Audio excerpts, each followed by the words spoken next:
ஓம் மகா கணபதியே நமக. ஓம் ஆதித்யாய திங்களாய குஜாய புதாய குருவாய சுக்குராய சனீஸ்வர பாபாய ராகவே கேதவே நமக.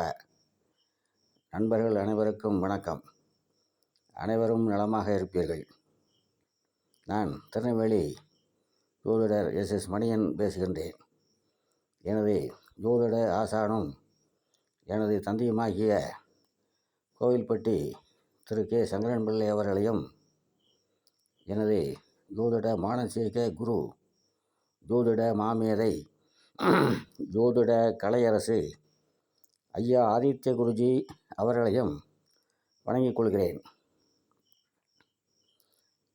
அதாவது ஜோதிடமே மாபெரும் விஞ்ஞானக்கலை எனும்போது அதை ஒளியாக புரிந்து கொண்டால் மனிதனுக்கு தேவையான நல்ல ஒளியை தருகின்ற வியாழன், சுக்கிரன், கனித்த புதன், வளர்பிறை சந்திரன் ஆகிய கிரகங்கள் முழு ஒளித்திறனுடன் இருக்க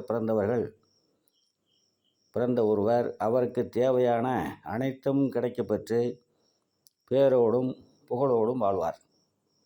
சனி முழுப்பாவர், செவ்வாய் முக்கால் பாவர், சூரியன் அரைப்பாவர் என்றாலும் சுப ஒளியை தருகின்ற சுபக்கிரகங்களுடன் சேரும்போதோ அல்லது சுபக்கிரகங்களால் பார்க்கப்படும் போதோ அவை சுபத்துவம் அடைந்து தன்னுடைய காரகத்துவம் ஆதிபத்தியம் வழியாக நன்மையை தருகின்றன. ராகு கேதுக்களும் சுபக்கிரகங்களின் வீட்டில் இருக்கும் பொழுது சுபபலன்களையும், பாவக்கிரகங்களின் வீட்டில் இருக்கும்போது பாவ பலன்களையும், அதாவது சுபபலன்களை கொடுக்க முடியாத நிலையிலும் இருக்கின்றன. சந்திர அதியோகம் எனும் மிக உயர்வான யோகம் என்னவென்றால், பௌர்ணமி சந்திரனாக இருக்கும் நிலையில் சந்திரனுக்கு 6, 7, 8ஆம் இடங்களில் இருக்கும் கிரகங்களை சௌத்துவமாக்கி ஜாதகருக்கு நற்பலன் செய்யும் வலிமையை அந்த கிரகங்கள் பெறுகின்றன.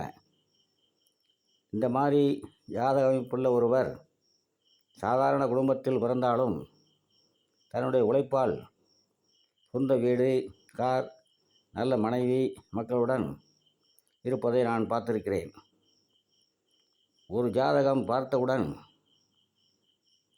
இது வறுமையில் உழலக்கூடிய ஜாதகம் என்றும், இது ஆயிரக்கணக்கான, லட்சக்கணக்கான, கோடிக்கணக்கான ரூபாய்க்கு அதிபராக இருப்பார் என்றும் சுபத்துவ நிலையில் படிநிலைக்கு ஏற்ப அறிந்து கொள்ள முடியும். 5, 9 அதிபர் பாபர் சுபரானாலும் விஞ்சுபலனை தருவார்கள் என்று சந்திரகாமியம் என்ற பழங்கால நூலில் குறிப்பிடப்பட்டிருப்பதை நான் படித்திருக்கிறேன். அவை சுபத்துவமாக இருந்தால் மட்டுமே மேன்மையான பலன்களை தருகின்றன. பாவத்துவமாக இருந்தால் சுப பலன்கள் குறைவாகவே நடக்கின்றன. அதற்காக மூலை நூல்களை தவறு என்று நான் சொல்லவில்லை.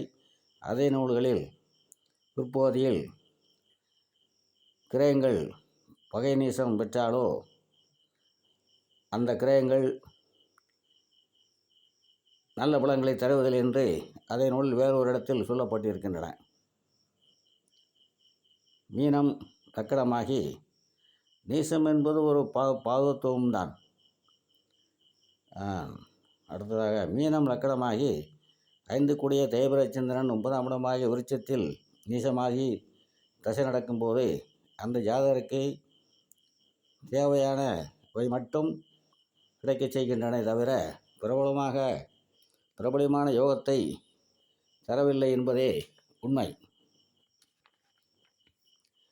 சேபதி சந்திரனாக இருப்பது ஒரு பாவத்துவம், நீச வீட்டில் இருப்பது கூடுதல் பாவத்துவம்.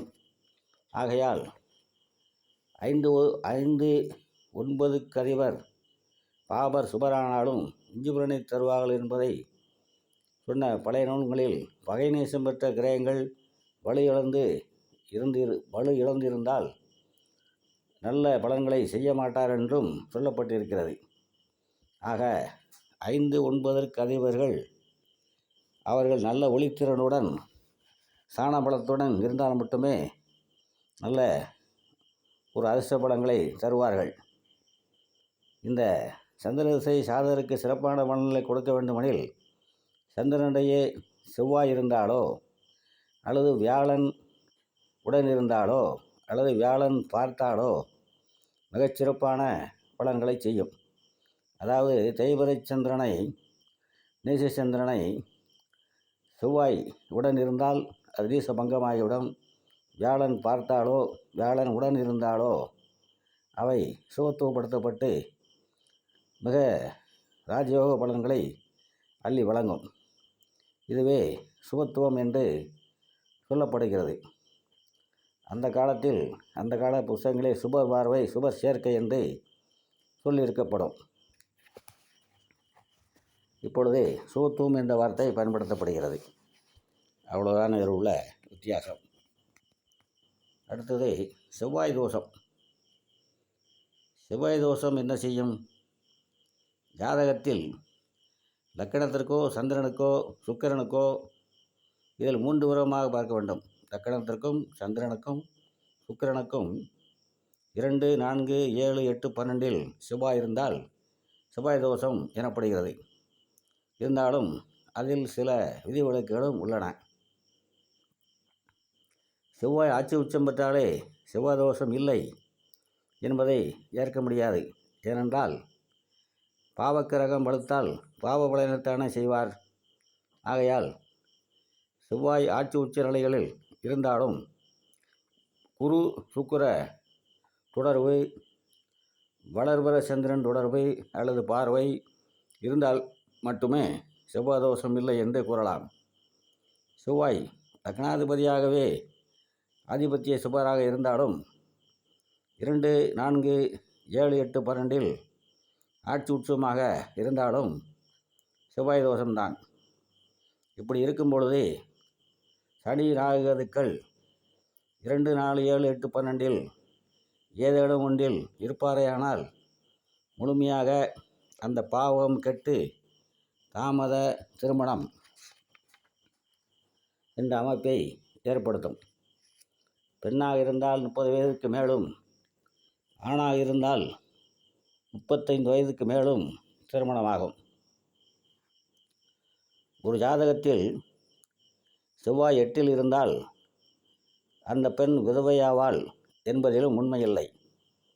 பெண்ணின் ஜாதகத்தில் மற்ற கிரக நிலைகளை பொறுத்தும், ஆணின் ஜாதகத்தில் ஆயுள் பாவத்தையும் பொறுத்துத்தான், அதாவது கணவனின் ஜாதகத்தில் ஆயுள் பாவத்தையும் பொறுத்துத்தான் அவ்வாறு நடக்க வாய்ப்பு இருக்கிறது. முக்கியமாக செவ்வாய் திசை வந்தால் மட்டுமே பாதிப்பு இருக்கும். ஆணின் ஜாதகத்தில் செவ்வாய் இருக்கும் ராசிக்கு சஷ்டாஷ்டக, அதாவது 6, 8ஆம் ராசிகளில் பெண்ணின் ஜாதகத்தில் செவ்வாய் இருந்தால் அவர்களுக்குள் யோகோவால் கருத்து வேறுபாடு ஏற்பட்டு விவாகரத்து வரை சென்று விடுகிறது. அதன் பிறகு அந்த தோஷம் யோகமாக மாறிவிடுகிறது. தனக்கு ஏற்பட்ட அனுபவத்தால் 2ஆம் திருமண வாழ்க்கையை நல்ல விதமாக அமைத்து கொள்வார்கள். அதோடு இந்த அமைப்பில் இருக்கும் செவ்வாய் சிறிய வயதில் திருமணமானால் மட்டுமே கணவனை பிரியும் நிலையை ஏற்படுத்துவார். 30 வயதுக்கு மேல் திருமணம் செய்யும் ஆணுக்கும் பெண்ணுக்கும் இந்த தோஷம் பாதிக்காது. தாமத திருமணம் ஆனாலும் நல்ல வாழ்க்கை அமையும். செவ்வாய் தோஷமுள்ள பெண்ணுக்கு செவ்வாய் தோஷமுள்ள ஆணை திருமணம் செய்து வைப்பதே நல்லது. இத்துடன் இப்பதிவை நிறைவு செய்கின்றேன். மீண்டும் அடுத்த பதிவில் சந்திப்போம்.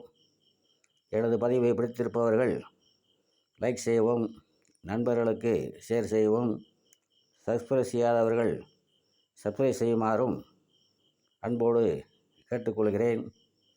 அனைவரும் நலமாக இருப்பீர்கள். வாழ்க வளமுடன்.